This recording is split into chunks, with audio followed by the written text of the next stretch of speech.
G'day, it's Pete here, and I'm back for another Hand of the Week. And this one came from a private lesson that I was doing, and I changed it just so slightly, but the point here was really cool. I loved this hand anyway, and I'll tell you what change I made when we get to it.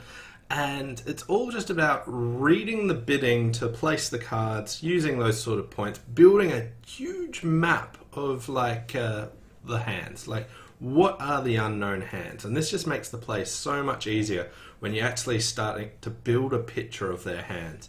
And then when you know where their cards are, it just makes it so much easier to play.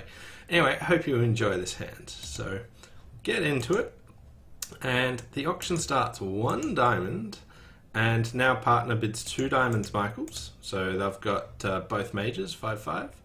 And then the next hand bids 2 hearts, which was a Q raise for diamonds. So 10 or more points with diamond fit. Now here with good 4 card support, Doubleton Spade, which will be useful. Your Ace King of Clubs, one of those might be useful. If your partner's got a stiff diamond, which is possible, then both of those cards are useful. So I reckon this is just worth a 4 heart bid. And that's what concluded the auction. Now, the opponents start with the King of Diamonds. Alright, so here, looking at the hand, it looks like we've got 2 diamond losers, we've got 2 spade losers, and a heart loser. We might have a few more spades, we might have 3 spade losers. But basically, the general plan on this hand would be to lose my 2 diamonds. If they switch and let me cash my Ace King of Clubs pitching a diamond, perfect, but let's assume that they don't do that.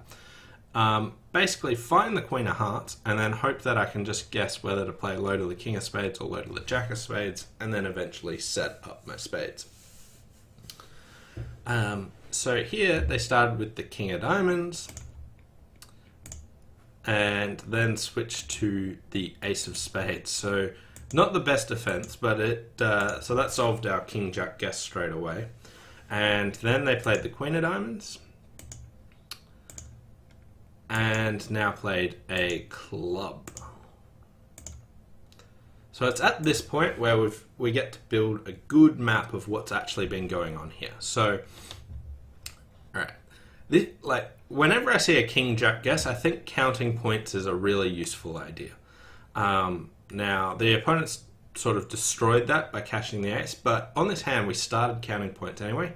It's also useful when you've got two-way guesses.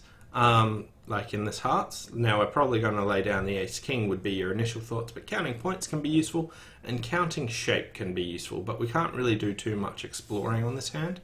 But let's see what we do know. So West has an opening hand, so they got 12 or more points, maybe 11 if they're unbalanced, and East has 10 or more. Now we had 10 points and Dummy had Dummy had the Jack of Diamonds as well. So they had 5, 9, 10.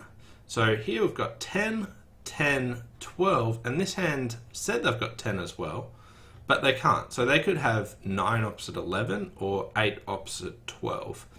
Now that's pretty much what we know the point range to be, because East must like their hand, but they don't have the 10 points that they actually need to make that Q raise here. So what do we know about their hand? So at this stage, what we can build is that East thinks their hand's worth 10 points, so that they actually need to have a shortage somewhere. So it's very likely that they've got a shortage in hearts.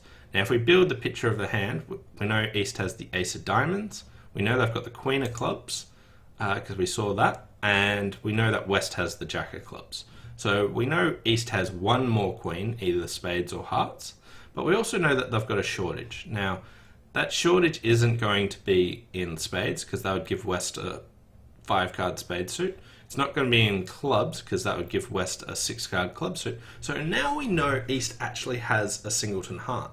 So at this stage, even though we've got a 9-card heart fit, we can play for hearts to be 3-1 because of the bidding. It's told us East has to have a singleton somewhere for their hand to be worth 10 or more points.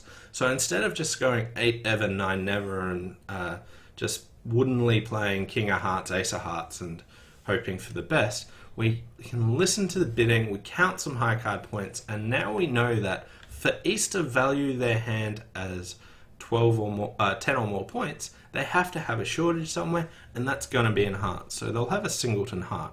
So at this stage, what you can do is just cash the king of hearts. If that was singleton queen, that would make our life really easy.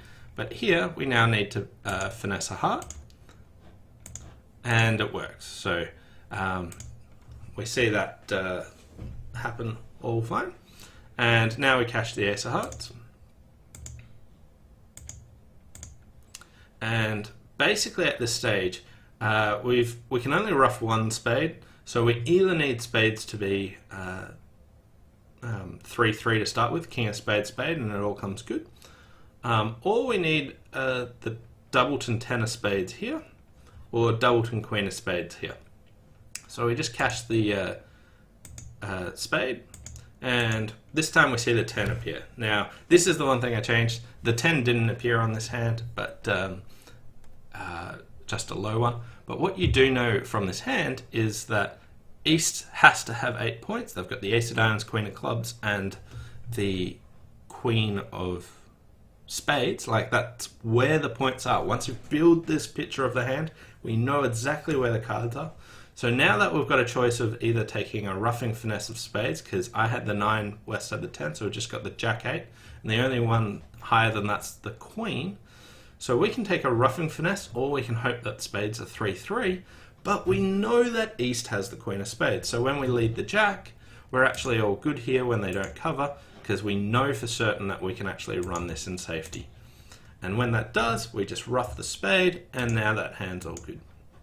Now, I just love this hand for the idea of being able to build a picture of where the high cards are based on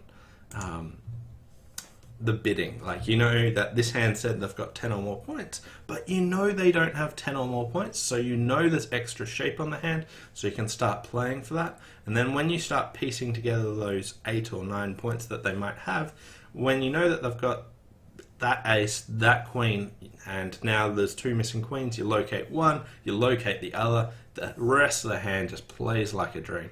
Anyway, thanks for watching, hope you enjoyed this hand, and I'll see you next time. Bye for now.